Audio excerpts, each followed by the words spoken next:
Rahman ya Rahman, sa'idni ya Rahman, ishrah sadri Qur'an, imla qalbi Qur'an.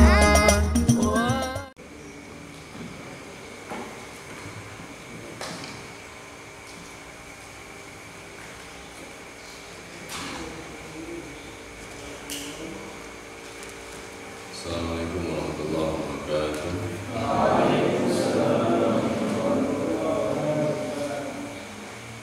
Al-Fatihah.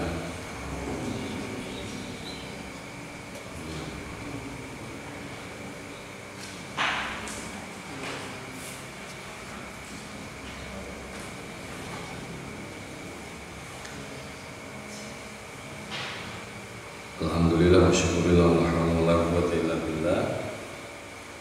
Mari kita bersama-sama melanjutkan kajian tafsir surat Al-Mulk ayat yang ke-12. Pada ayat yang lalu diterangkan bahwa neraka disediakan untuk orang-orang yang mengingkari keesaan dan kekuasaan Allah, mendustakan para rasul yang telah diutus kepada mereka, dan mengingkari adanya hari kebangkitan. Kemarin juga diterangkan tentang sifat-sifat neraka yang disediakan bagi mereka orang-orang kafir. Pada ayat-ayat berikut ini dijelaskan bagian bagi orang-orang yang bertakwa kepada Allah akan diberi ampunan dan pahala yang besar. Ayat yang ke-12, innal ladzina yakhshawna rabbahum bil ghaibi lahum maghfiratun wa ajrun kabir. Innal ladzina, sesungguhnya orang-orang yang yakhshawna, takut,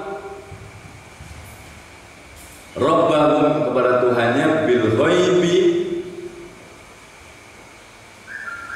di waktu ghaib, lahum, baginya, maghfiratun wa ajrun kabir, maka akan mendapatkan ampunan dan pahala yang besar. Kita pahami satu persatu per lafaz yang dimaksud. Orang-orang yang takut kepada Allah akan mendapat ampunan dan mendapatkan pahala yang besar.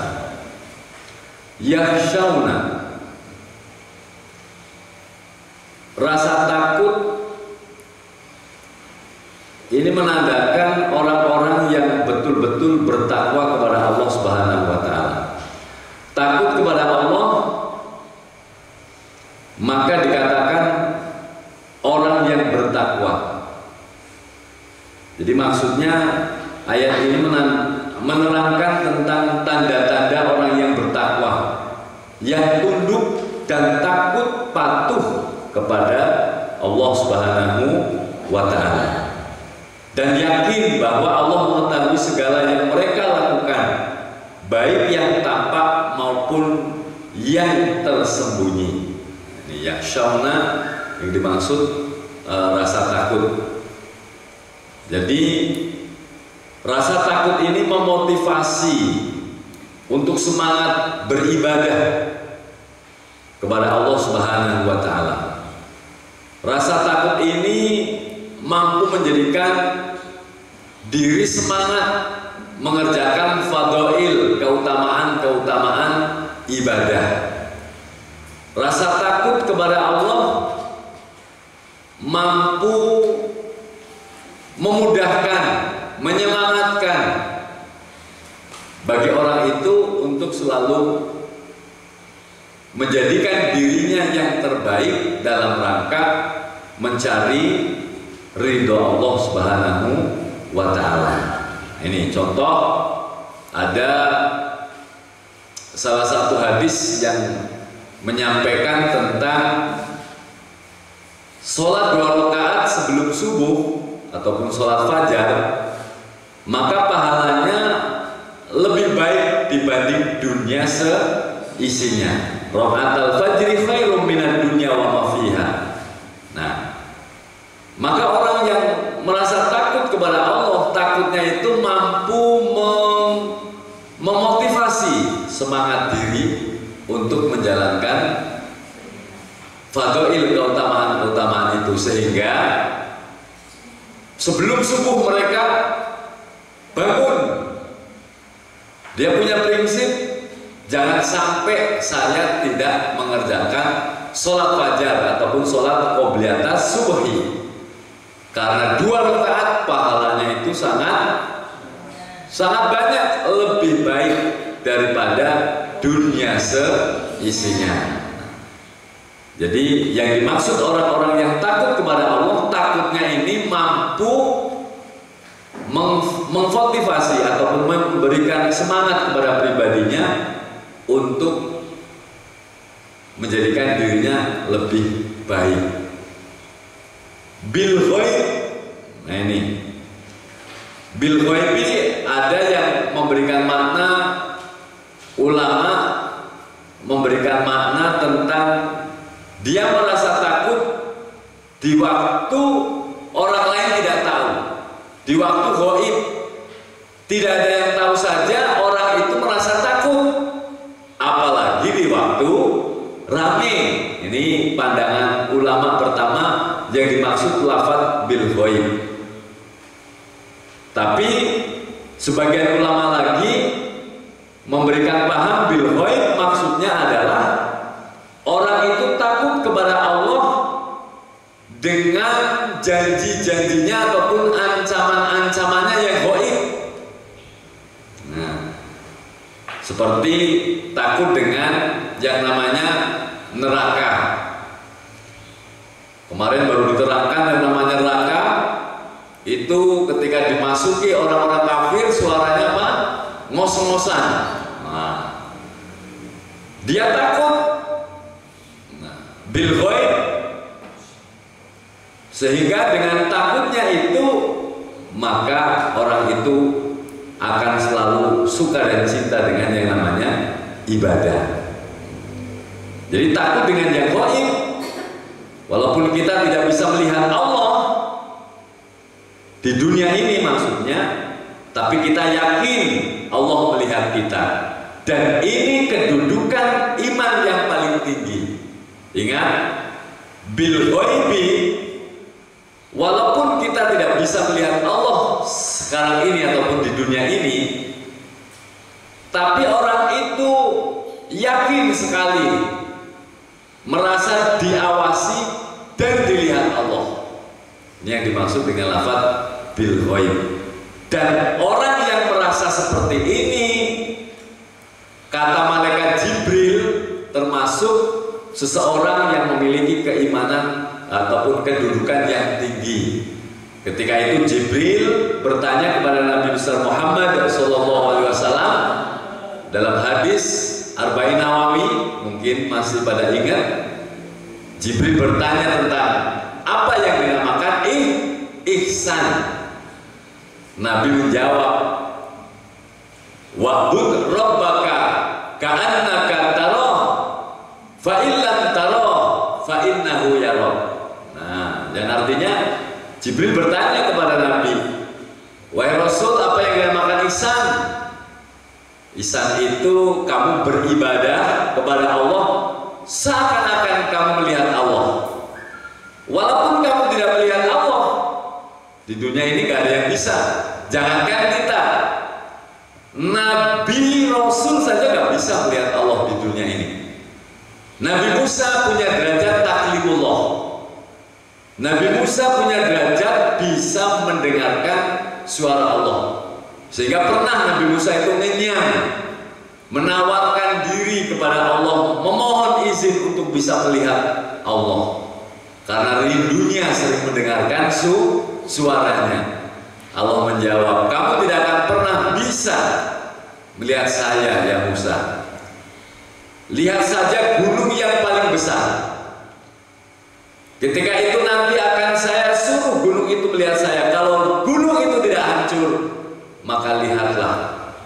Ketika itu Nabi Musa bener, kalau di gunung sing gede, tegak, besar. Ketika itu dilihatnya gunung itu hancur berkeping-keping. Kata Nabi yang namanya Isa, tadi saya katakan keimanan yang paling tinggi adalah orang yang selalu merasa dirinya terawasi oleh Allah.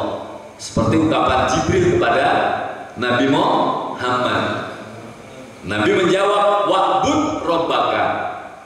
Beribadahlah kamu kepada Allah ka'annaka tarahu, seakan-akan kamu melihat Allah. Fa illam tarahu, seandainya kamu tidak melihat Allah, fa innahu yara, sesungguhnya Allah melihatmu. Nah, ini yang mahal. Wa'bud, menyembah Allah, mengabdi, menghambakan diri. Ini bukan hanya ketika sholat, tapi kapanpun dan dimanapun dia selalu merasa terawasi. Dan ini kedudukan iman yang paling tinggi. Ini yang dimaksud lafaz apa tadi? Yakhshawna bil ghaib. Nah, maka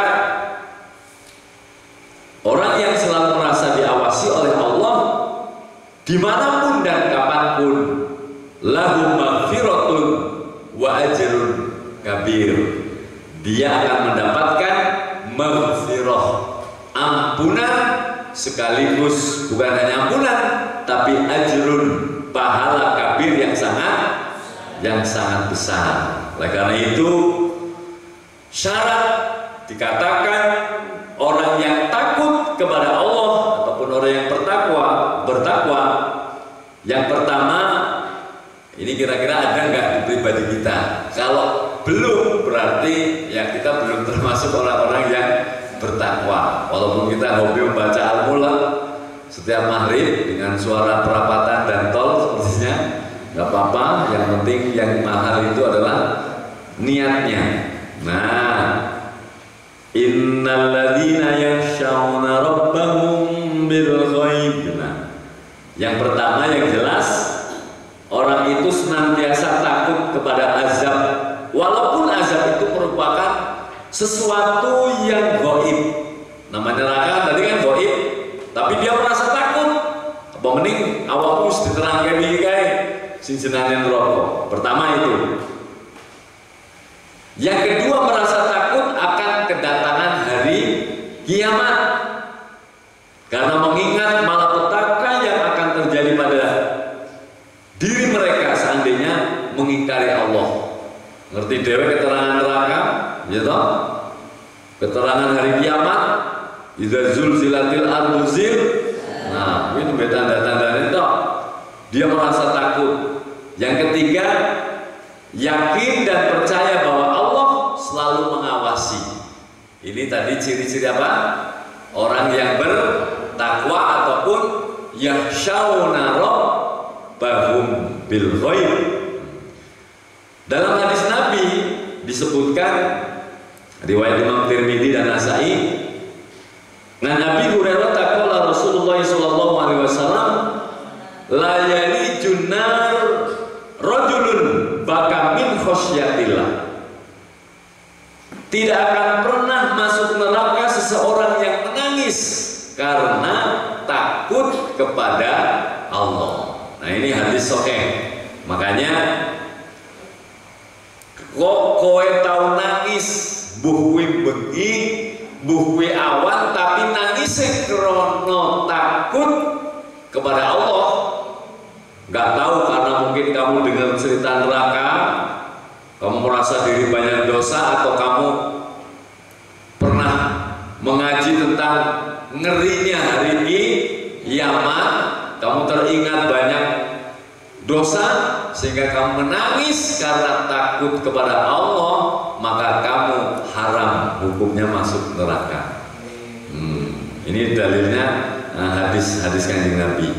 Jadi orang yang benar-benar beriman kepada Allah dan mengerjakan amal yang soleh, itu salah satunya dinamakan orang yang takwa. Yakhshawna rabbahum bil ghaib. Nah, ini. Maka kalau sudah seperti ini, kamu tiga ini kok punya semua punya rasa takut dengan apa tadi? Neraka, rasa takut dengan datangnya hari kiamat, dan selalu merasa terawasi, maka hidupmu akan selalu bahagia. Bahagia maksudnya apa? Allah berjanji dalam Al-Quran, orang-orang yang beramal soleh, dia mengerjakan sholat, mengeluarkan zakat, maka baginya tidak ada rasa takut dan susah dalam menghadapi kehidupan. Tapi telu mau syaratnya mabot. Apa mau telu? Ulangi. Takut kepada Allah, takut dengan hari kiamat ataupun neraka. Yang ketiga, merasa terawasi. Nah, maka kamu tidak akan pernah susah hidup di dunia ini. Ini di surat Al-Baqarah. Innal ladzina amanu wa amilus solihati wa qamus shalah wa atuz zakah lahum ajruhum inda rabbihim wa la khaufun 'alaihim wa la hum yahzanun. Ayat 277. Nah ini. Makanya kita mengkaji seperti ini minimal mengharap apabila kita yang belum memiliki tiga tanda tadi, semoga kita akan selalu diberikan rasa takut kepada Allah, rasa takut dengan ancaman Allah, dan selalu merasa diawasi Allah Subhanahu wa Ta'ala. Amin ya Rabbal Alamin. Ayat selanjutnya, wa asirru qawlakum aw ijharu bih innahu alimun bidzatis sudur. Ayat yang ke-13, wa asirru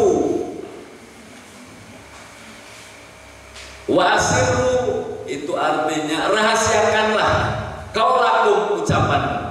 Nah, ini asal usulnya tafsir ini, asbabun nuzulnya ayat ini menurut Ibnu Abbas, pada suatu hari ketika orang-orang musyrik menggunjing Kanjeng Nabi, menjelek-jelekan Kanjeng Nabi.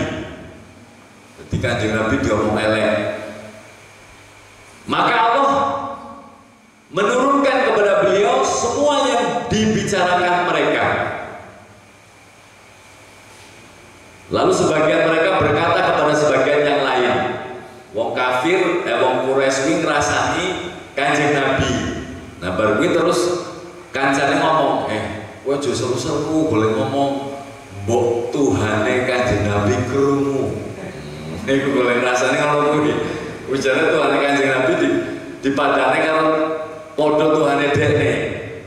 Dadi udu ojo seru-seru mbok Kanjeng Nabi krungu udu, tapi wong Quraisy boleh ngomong karo kancane, suaramu ojo seru-seru mbok Tuhane Kanjeng Nabi krungu. Nah, maka turunlah ayat wasirru qaulakum awijharu bih innahu alimun. Nah, bidatis sudur. Jadi silahkan keraskan suaramu atau rahasiakan suaramu. Innahu alimun, Allah maha mengetahui bidatis sudur, apapun yang ada di dalam, apapun yang ada di dalam. Sudur kok artinya hati sih? Sudur, bukan sudur. Apa yang ada di dalam dada, sing disebut jabane tapi sing dikarepke jerone. Nah, kowe mau ngartike jerone, ngomongke dodo tapi kowe langsung nyebut hati, ora apa-apa, padha wae. Nah, jadi ya tidak mungkin penciptanya tidak tahu keadaan yang diciptakan. Coro SMK tukang apa sih kepala sedowe UKK apa? Ya, ini komputer dan lain sebagainya. Ya otomatis yang bikin itu tahulah letak susunan alat-alat ataupun sesuatu yang diletakkan di situ. Ya mesti ngerti kabeh.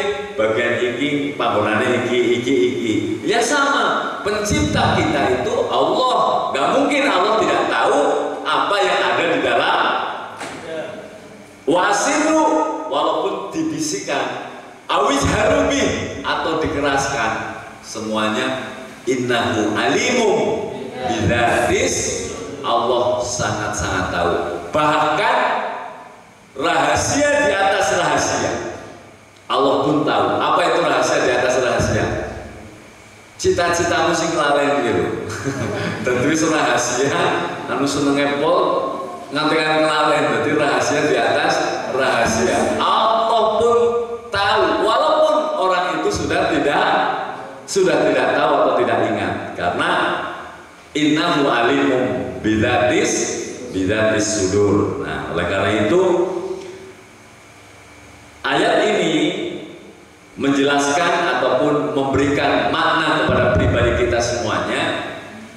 Kalau Allah itu alimum bidzis sudur, maka apapun yang kita pinta, baik kita secara keras, baik kita secara batin, Allah pun tahu. Allah pun akan menjawabnya. Kamu bersolat wiridan dungo seru, awis harubi. Nah itu bahasanya toh. Wa asirru utawa apa hobi pelan. Orang tau moni dongane nang jero ati. Keteplak. Allah pun tahu. Di dalile innahu alimum bidzis, sangat tahu. Nah, makanya keyakinan ini yang mahal. Bukan karena istilahnya orang tak sebut nang jero ati tok. Gusti Allah anu ya. Sehingga terus disebut, ya Allah berikanlah aku awis harubi wa asirru dilirihkan dalam hati alimum bidzis sudur. Tidak ada bedanya. Bahkan kalau dalam ilmu zikir yang paling utama adalah wa asirru sirri, karena sirri itu sudah tidak mengandung ria, apalagi sirri tidak mengandung suara, ya pasti namanya sirri. Sirri tidak mengandung mau dia terus apa meneh? Ya, kalau dia sombong kelas dulu nih laporan. Apa meneh? Tidak mengandung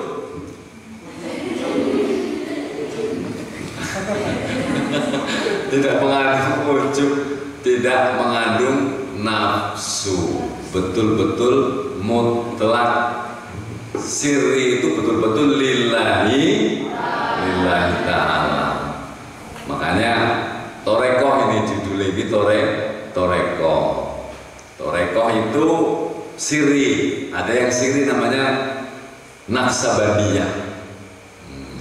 Ilate ditekuk mripate mandhep ngisor tapi atine muni wasirru qolakum.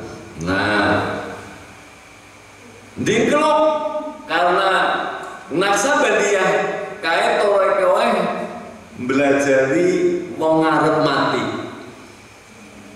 Karena wong ngarep mati kan kabeh berpatah merem. Ya toh? Merem. Ilate nekuk. Wajahnya dengkluk karena wis lemes, tapi hati tetap Allah. Wasirru qolakum. Nah, innahu alimum bidzis. Nah, ini mahal. Karena apa? Karena wong nek arep mati kuwi jangankan kok ingat. Karena pertama apa? Semua anggota tubuh akan merasakan sakit. Kepriwe ingat? Ya toh? Nah, kowe guru lara untuk trok ditakoni. Mati nanti ampun iso. Kowe nembe dhuwure trok. Urung larang sore. Mendadak. Sore. Rasa sakit semuanya akan hilang. Bagaimana akan ingat dengan Allah? Makanya hebat dan hebat ketika ada orang mau meninggal, dia bisa menyebutkan kalimat thayyibah. Karena semuanya larane terus siji-siji kang dhuwur kang ngisor. Di sana kang ngisor kang dhuwur. Wis terserah kang ngisor kang dhuwur, dua sentek dhisik. Wah, ngisor orang genah banget. Kepriwe akal iki? Nah, mulane sebelum mati nang lebu toreko kuwi diwarai dhisik. Walaupun wis ilatnya wis samoni, tapi imannya tetap ada. Wa asirru qaulakum. Allah. Mulane tas bae bantare pol kae. Nang bayai iku paling nercak kene kan dia ngene iki. Nang bayai ngene srit kuwi bantare pol. Nasi mau biasa sih ngene iki. Banter banget sing kurang banter kae. Wes sing delenge opo kuwi? Ora ngandel. Kowe gak akan pernah ngandel. Karena yang namanya toreko itu tidak akan bisa kita pahami kalau kita tidak masuk ke dalamnya. Ibarat gini, maksud. Eneng kamar nang jero ning wong ngobrol apa sih ya? Keteplak. Kayaknya Mas Andre, enggak Andre dibanding loh. Tapi suaranya kok mirip. Gak akan pernah tahu. Hanya kamu akan tahu ketika kamu masuk. Buka lawangnya, udah semua tahu. Dia akan tahu dan maksud kalau sudah masuk. Nah urung yuk. Tas bebanter muter ngono kae bingungin dong. Contoh kecil seperti itu.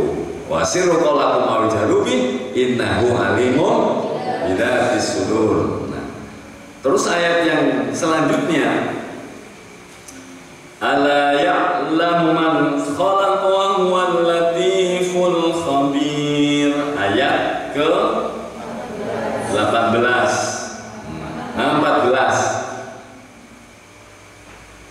Maksud ayat ini seakan-akan memperingatkan orang-orang musyrik tidak percaya akan luas dan detailnya pengetahuan Allah. Ala ya'lamu man khalaqa. Ana ta ora ngerti sapa man zat khalaqa kang wis dadekake sapa Allah.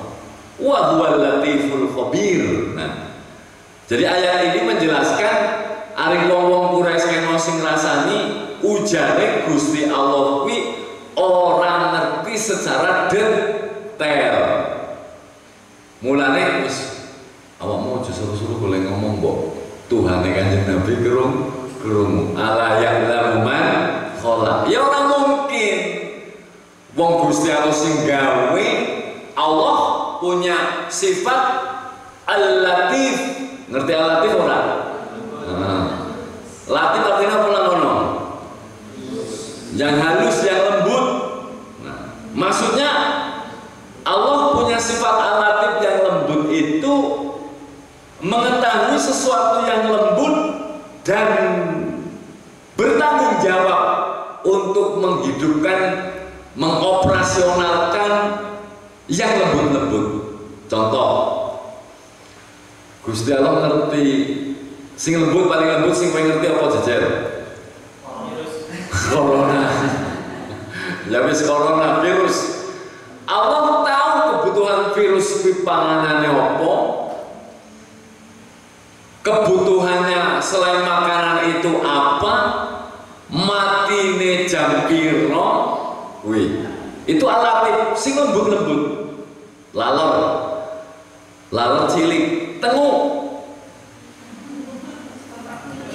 butuh sikil piro, Allah tahu. Iki nek kakek sikil kok dadi sikil kabeh iki. Maka dikasih kaki sekian. Iki panganane iki sesuai dengan kebutuhannya. Al-Latif. Nah, khabir tambah meneh khabir. Melihat yang lebih detail lagi. Al-Latif Al-Khabir. Apa meneh kok gur bangsane obrolane menungso, obrolane orang-orang Quraisy. Allah sangat-sangat tahu. Makanya dijelaskan ala ya'lamu man khalaqa wa huwal latiful khabir. Nah ini, apakah kamu menyangka kalau Allah itu tidak tahu? Al kecil-kecil yang lembut-lembut, ya pasti tahu. Tidak mungkin tidak. Contoh mana yang sing paling kecil? Corona mau wis cilik kan ya? Corona min berapa itu? Wis perlu dipikir lah, orang ngerti. Dewek debatan pada badan doang. Yang jelas itu tidak ada alatnya untuk melihat. Ada alatnya tapi sangat kecil sekali. Itu jundum min junudik. Setiap pertemuan mesti nih jundum min junudik. Itu bala tentara Allah. Allah Al-Latif tahu kebutuhannya. Ini sing kecil mending sperma. Subhanallah. Setetes sperma. Allah tahu kebutuhan sperma itu agar bisa menjadi seorang janin saja, seorang bayi janin. Apa kebutuhannya? Al-Latif. Allah tahu dan Allah berikan kebutuhannya. Sampai saiki dunia yang sangat canggih untuk melihatnya, ya toh, dia hanya bisa melihat, itu pun dengan alat, tapi tidak tahu kebutuhannya apa. Buktinya apa? Akeh sing gagal. Wis berdeluk ora menek kempes meni. Allah tahu. Al-Latif, apa tadi artinya? Yang lembut, yang kecil, yang tidak terlihat. Al-Latif, Allah melihat, Allah mengetahui, Allah pun bisa mencukupi kebutuhannya masing-masing. Al-Latiful Khabir. Khabir cara bahasa kitabnya apa? Kan? Ya khabir mengetahui yang kecil-kecil. Sing nginjen. Nah, nginjen ini mesti kan orang yang cilik. Nah, maksudnya apa? Bolongannya cilik tapi anak ketone gede. Lainnya kan? Kenapa yang kamu butuhkan bolongan cilik tapi bisa perlu gede? Yaitu namanya nginjen. Angger bolong belum jalannya ngelomok. Ya toh? Tapi ini ngelomok apa bahasa Indonesia reneng? Nah, ngelomok kayak gini. Nah, kalau ndelok nggak ada tubuh kita kelihatan. Ini ngelomok lah, yang ngelomok bahasa Indonesia ini ngelomok.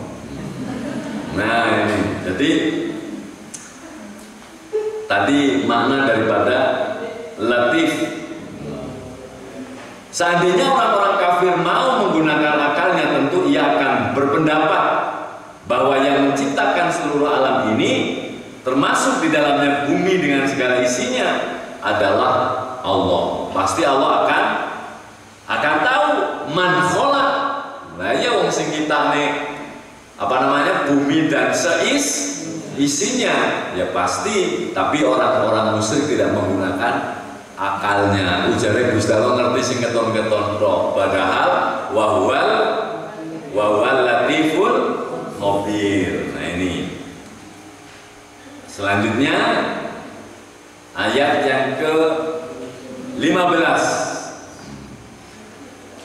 Huwallazi ja'ala lakumul arda dhalulan famshu fi manakibiha wa kulu min rizqihi. Huwallazi, Allah ja'ala lakumul arda, yang telah menciptakan bumi, dhalulan,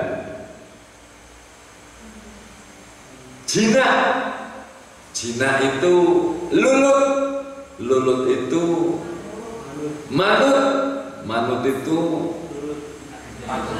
patuh. Nah ini Allah menciptakan bumi untuk kita, lakum, dijadikannya bumi yang sangat lulut, patuh, tunduk. Famsu fi manakibiha, famsu maka berjalanlah kalian fi manakibiha, di ujung-ujung bumi, wakulu dan makanlah rizki, dari rizki Allah subhanahu wa ta'ala. Tapi ingat, wa ilaihin nusur, bagaimanapun dibangkitkan. Maksud ayat ini bagaimana? Nah, yang mahal kan maksudnya, ya toh? Nah, artinya bahasa Indonesia itu sangat akeh, tapi sing angel maksudnya. Nah, kita bareng-bareng ngaji bareng-bareng. Ayat ini menerangkan nikmat Allah yang tiada terhingga, yang telah dilimpahkan kepada manusia, dengan menyatakan bahwa Allah telah menciptakan bumi dan memudahkannya untuk manusia, sehingga mereka dapat mengambil manfaat yang tidak terhingga untuk kepentingan hidup mereka. Padahal, nah menurut ilmu apa itu namanya? Ilmu alam, bumi itu bundar. Mana dalilnya? Kalau bumi itu bundar, bumi itu bundar. Ya, terus mau orang katanya dalilnya, ya tahu? Bumi diciptakan oleh Allah bundar dan melayang-layang di angkasa. Muter di piro jejel, ya tahu? Muter, bunder tapi muter. Tapi Allah jadikan bumi itu dalulan jinak untuk manusia. Apakah kamu merasa terputar-putar? Tidak, itu makna jinak. Wih. Jadi muternya dilulutke nang Gusti Allah nggo menungso, padahal muter, padahal bunder, tapi kue orang rasa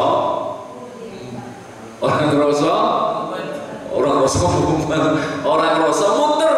Itu makna dalulan. Nah, wis meneh. Bumi itu bundar, tapi kamu berjalan tidak akan pernah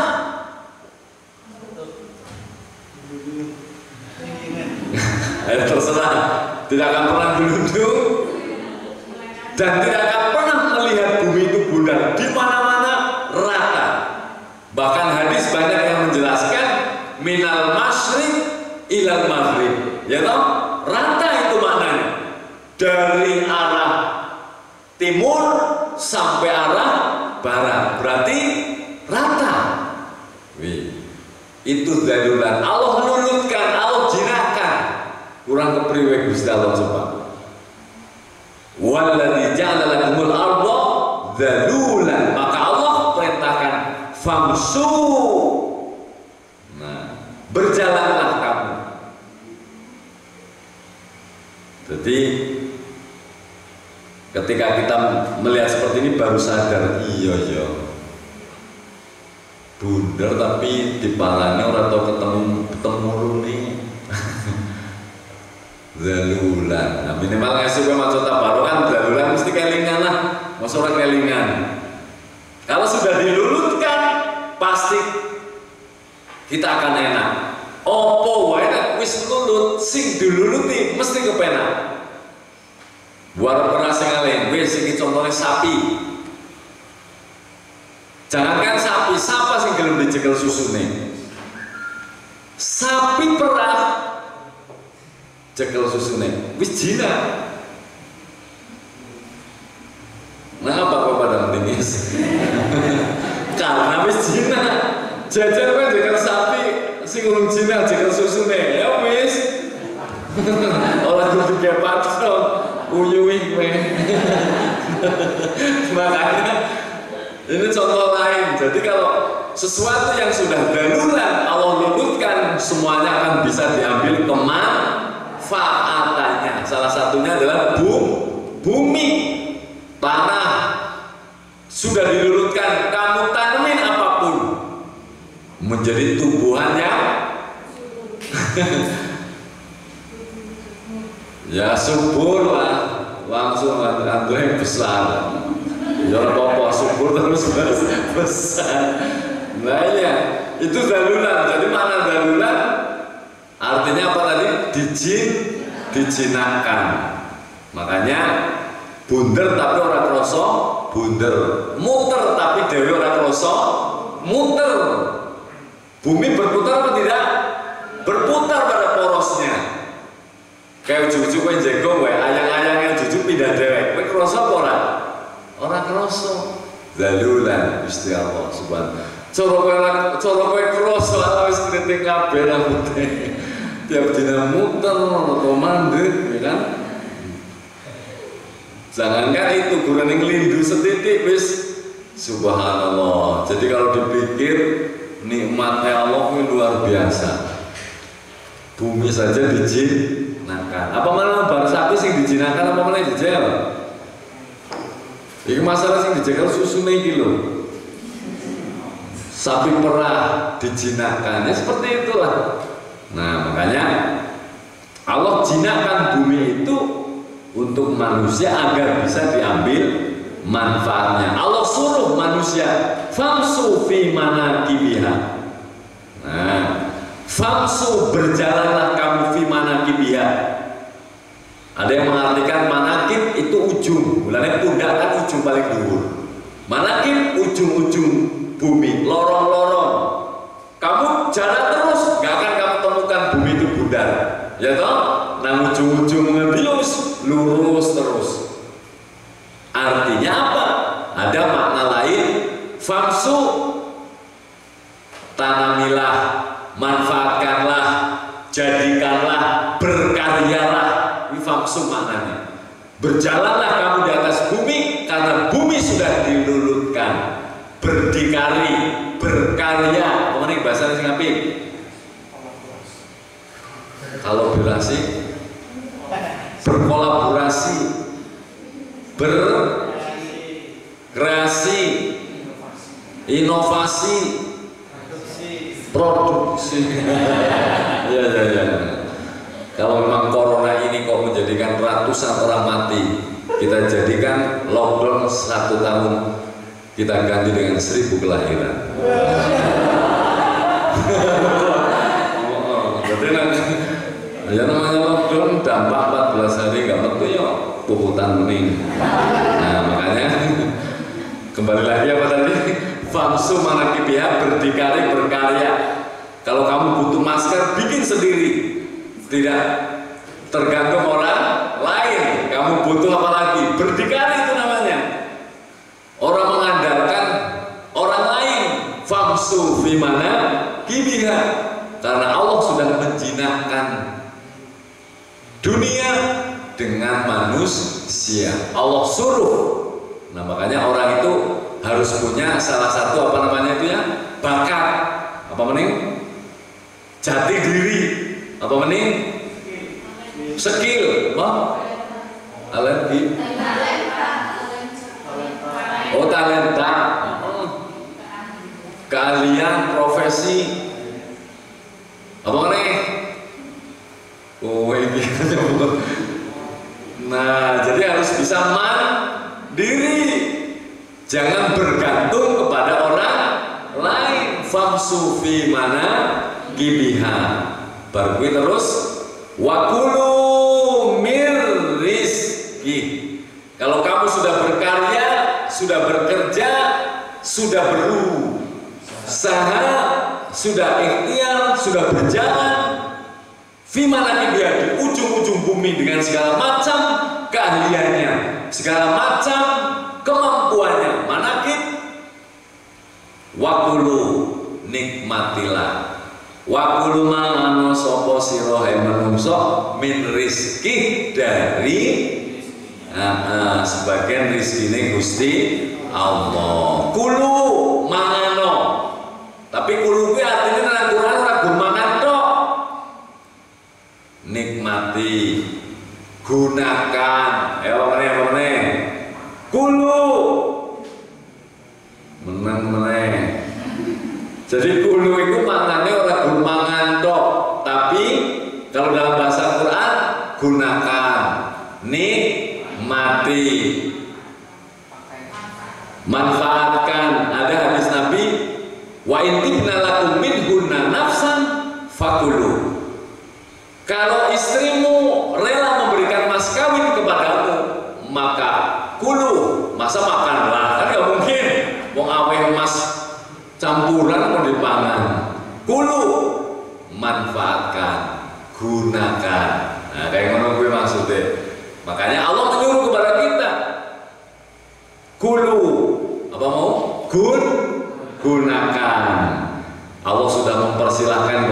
kita semua. Dunia sudah dilulutkan, kita diperintah untuk berusaha, setelah itu kita disuruh untuk menggunakan rizki dari Allah Subhanahu wa Ta'ala. Rizki itu apa yang dinamakan rizki? Coba, min rizki. Ayo rizki.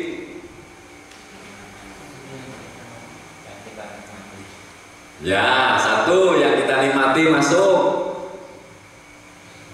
min rizki. Terus mending lainnya kalau berpikir.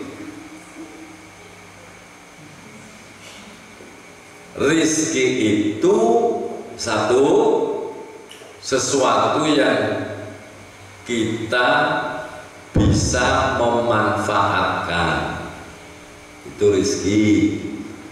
Terus meneh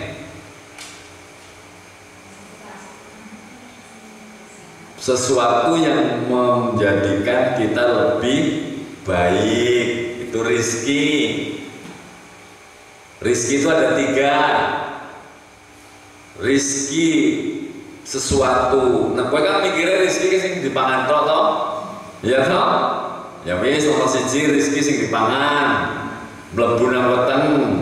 Nomor loro yang kita pakai itu rizki.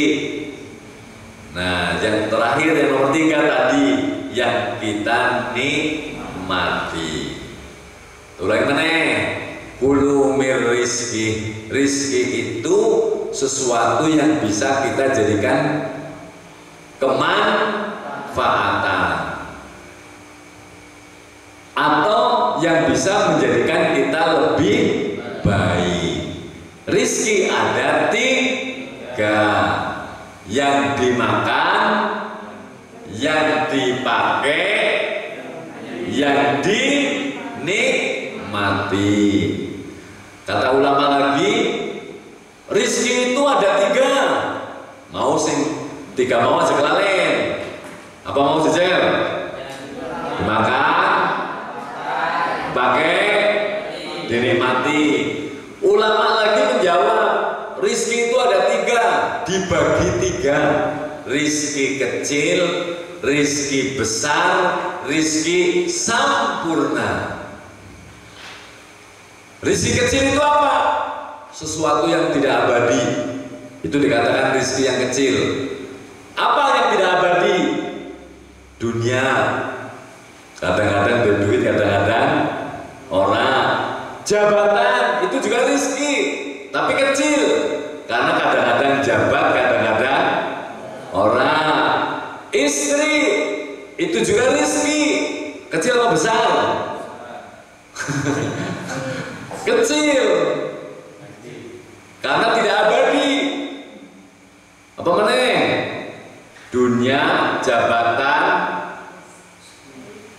apalagi? Ini rezeki kecil. Yang kedua rezeki apa tadi? Besar. Kecil itu rezeki yang tidak abadi. Kadang duit itu rezeki kecil, harta. Kenapa dikatakan kecil? Kadang-kadang duit, kadang-kadang orang duit. Pak Lurah kayak jabatan, kayak rezeki. Kadang-kadang jadi lurah, kadang-kadang orang. Yang kedua, rezeki besar. Apa itu? Hidayah. Apa itu? Taufik. Apa itu? Hidayah. Dihafal tenang mungkin. Rahmat taufik. Hidayah. Itu kan sekandung itu. Rahmat taufik hidayah. Itu namanya rizki besar. Iman Islam. Kenapa dikatakan besar? Karena tidak setiap orang yang lahir di dunia ini dikasih rizki nomor 2. Kalau nomor 1 wajib semuanya punya. Tapi belum tentu yang hidup di dunia ini Allah beri rizki yang besar. Apa tadi? Apa tadi?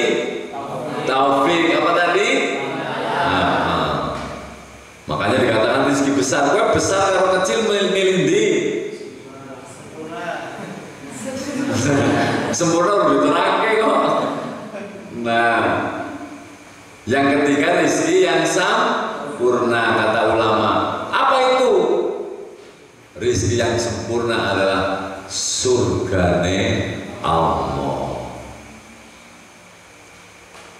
Jadi kalau sudah masuk ke dalam surga, dia berarti mendapatkan rizki yang sempurna. Salam qaulam mir rabbir rahim. Nah, ketika kita sudah mendapatkan kata-kata ini, aduh, subhanallah, dia sudah masuk ke dalam surga. Karena salamun itu ucapan yang akan diterima oleh penduduk surga. Sepodonan jero swarga, ujuk-ujuk malaikat salamun qolan min Robir Rohim. Bahasa Jawane wali salam kang Gusti Allah, selamat sukses kowe mlebu surga. Orang bercerita itu namanya siapa tadi? Rizki yang sempurna. Jadi wakulu mir rizki, nikmati rizki, gunakan rizki. Pertama yang telu, nomor loro dibagi telu meneng. Jadi rizki itu bentuknya ada yang materi, ada yang material dan spiritual. Wes, material itu apa? Bondo. Spiritual adalah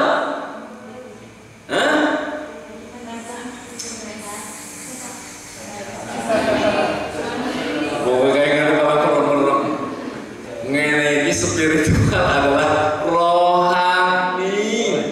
Subhanallah, nasihat, rezeki sing bentuknya spiritual, ilmu ngaji maksud. Sing mau kae sing nomor loro, rahmat taufik, itu sama saja dengan spiritual. Nah, sing pertama material, materi. Apa itu? Gaji, ya toh? Eneng sing gaji sebulan 5 juta, eneng sing 2 juta. Akeh ndi rezekine kuwi? Ngono. Kamu jangan langsung memvonis, yo akeh sing 5 juta, belum tentu. Lah iya belum tentu. Sing 5 juta gajiannya tiap bulan dilalang semua liang kabeh. Rumah sakit keneng corona siji, nomor lorone keneng korono mending, gitu.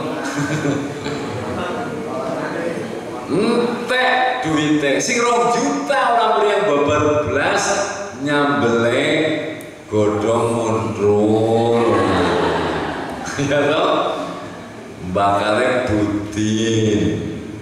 Sore mesti kenduren puputan maning.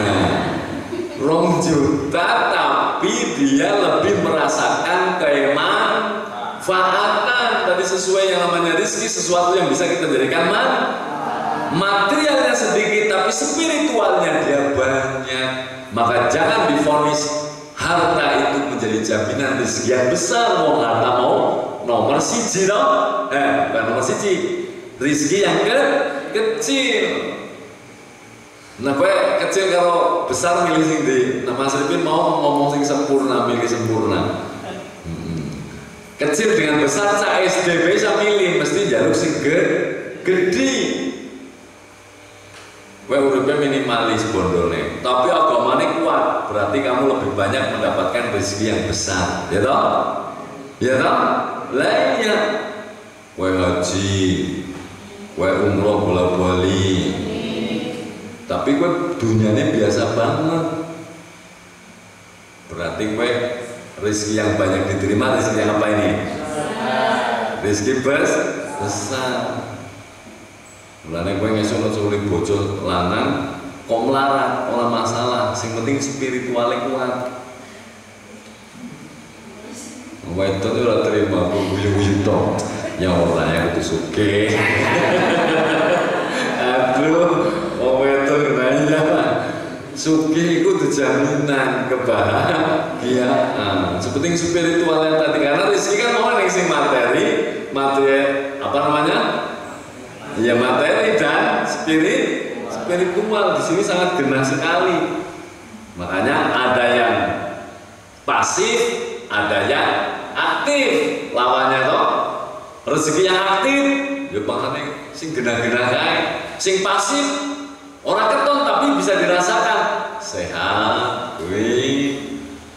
Kok bisa nih guru-guru ngomong makanya kita wakulu mir rizki. Tapi ingat, sehebat apapun kamu punya rizki, sebanyak apapun spiritual ataupun materialnya, tetap wa ilaihin. Nah, ingat itu. Allah tutup ayat ini dengan wa ilaihi lan marang Allah. Nusur apa artinya nusur? Hah? Nusur dibang. Mau nusur darah nginam. Nusur. Nusur itu dibangkitkan. Kalau orang yang tadi yahsyauna ayat yang pertama, dia tidak akan berani sia-sia menggunakan rizki, karena dia selalu mau syarat telu ayo kelalen telu. Orang yang pertama syaratnya merasa diawasi, takut dengan Allah, takut dengan iki ya, makanya dia berhati-hati dalam kulu. Ngerti kulu? Apa? Mangan dalam kulu, dalam menggunakan rizki Allah. Nah ini karena dia ditutup wa ilaihi nusur. Rezeki 1, 2, 3 mereka gunakan semestinya, tidak berani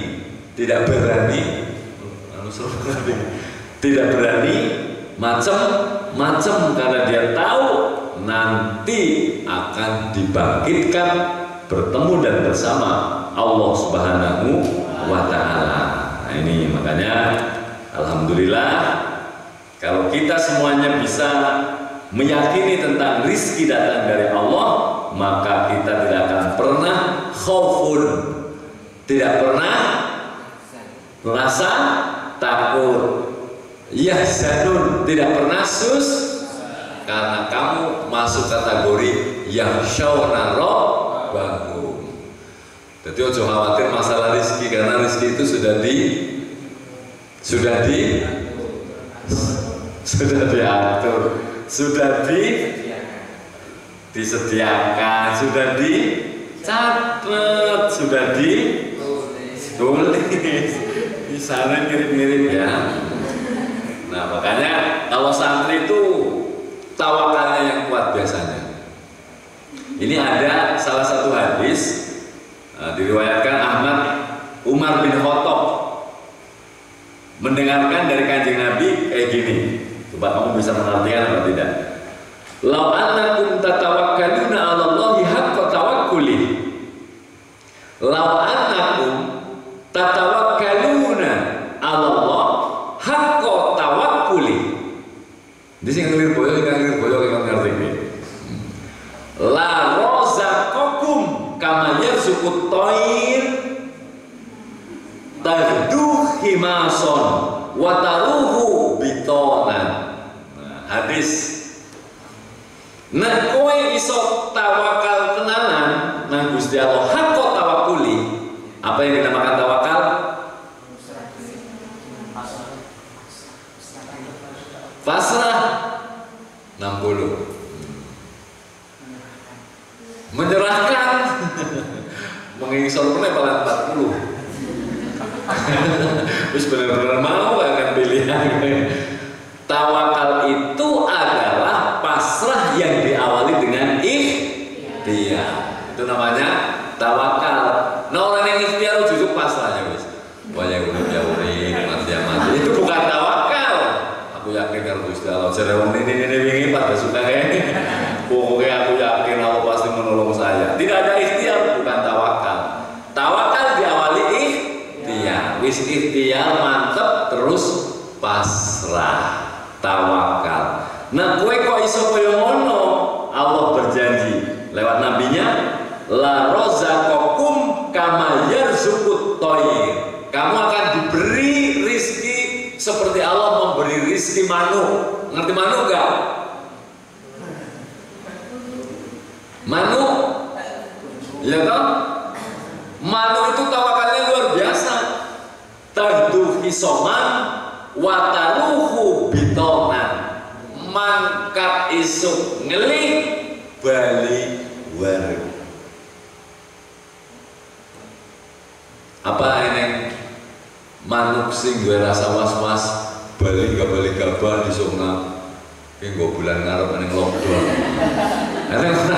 Orang manuk tawakale ngalahi subhanallah. Jadi tawakal ini Allah berjanji akan memberikan rizki seperti rizki kepada manuk. Manuk itu tidak pernah punya rasa takut, yakin banget Gusti Allah jare manuk, Gusti Allah murid naku, mesti Gusti Allah tanggung jawab. Nah menungso akeh takute to, disimpan nanti kan bertonton, ya toh? Bertonton berasik kurang yakin, asik ngeluh. Manuk hiduplah seperti manuk. Manuk yang hidup itu bisa menjadi contoh. Karena apa? Dia tawakal 100% hanya kepada Allah. Rato nyimpeni eneng manuk godol pari terus dari simpenan ditiliki susuin lagi kalau pari itu orang dia berangkat pagi ngeli, pulangnya dia sudah kenyang. Tardu khimason itu remason wataruhu bitonan, pagi dia perutnya kosong, petang hari kembali ke sarangnya dalam perut yang penuhnya waras. Jadi hadis ini menunjukkan bahwa sejak pagi hari sampai petang adalah waktu untuk mencari rizki. Wis sing penting kowe golek akeh setitike paslahne Gusti Allah. Ora usah ngeluh. Wis. Kalau orang dua jam ini. Nah, ini tentang lafaz tentang ayat yang ke-15 surat Al-Mulk. Yang terakhir itu wa ilaihin nusur. Kita nanti akan dibangkitkan dan dihisab, insya Allah hisaban yasiro. Amin ya robbal alamin. Tidak akan pernah kita sulit lan muga-muga dhewe iso dadi wong sing bighairi hisab. Amin ya robbal alamin. Itu saja yang bisa saya sampaikan. Kita lanjutkan besok kajiannya surat Al-Mulk ayat 16 sampai 19. Orang-orang kafir tidak dapat menghindar dari azab Allah Subhanahu wa ta'ala. Kepada Allah mohon ampun, kepada para teman-teman santri sekalian, sekali mohon maaf, baik yang di rumah semuanya, yang masih menjalani apa? Isolasi, masih menjalani liburan karena COVID-19 corona. Semoga tetap semangat mengaji walaupun online, semangat mengaji, tugas-tugas yang dari pesantren dilaksanakan, dan semoga kita tetap akan selalu bertemu dan dalam keadaan ridha Allah Subhanahu wa taala. Amin ya rabbal alamin. Akhiri wabillahi taufiq wal hidayah. Wassalamualaikum warahmatullahi wabarakatuh.